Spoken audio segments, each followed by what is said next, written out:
Salam traders, jumpa kembali bersama saya Gevaransyah dalam Fibis Market Mover ISG. Kali ini kita akan bahas bagaimana potensi pergerakan ISG pada minggu ini. Namun sebelumnya kita akan bahas bagaimana pergerakan ISG pada minggu lalu. Terpantau pada minggu lalu ISG mengalami penguatan cukup signifikan sebesar 1,63% ke level 5.227.582. Disusul dengan indeks LQ45 yang juga mengalami kenaikan sebesar 2,36% ke level 890.650. Sementara indeks EDX30 mengalami penguatan sebesar 2,64% ke level 455.400. Secara sektoral, mayoritas sektoral terhadap ISG pada minggu lalu terpantau menguat, di mana penguatan yang paling tajam dialami oleh sektor keuangan sebesar 2,5%, disusul dengan sektor aneka industri di level 2,25%. Sementara untuk sektor yang mengalami pelemahan adalah sektor pertambangan yang mengalami pelemahan sebesar 0,09%. Secara transaksi pada minggu lalu cukup ramai, di mana sebanyak 27,8 miliar saham diperdagangkan senilai 28,3 triliun rupiah. Adapun transaksi mencapai 1 juta kali transaksi. Untuk perdagangan asing, pada minggu lalu terpantau sebanyak 2 triliun rupiah saham diperdagangkan oleh asing yang mencetak net sell.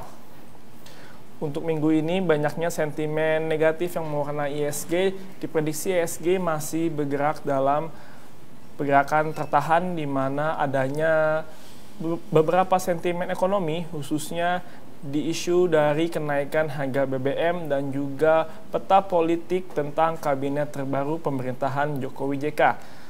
Untuk pada minggu ini, data-data yang patut dicermati dalam kawasan regional adalah dari Tiongkok China yang akan merilis data HSBC Manufacturing PMI, dan juga disusul dari Jepang yang akan merilis data inflasi dan juga data market manufacturingnya.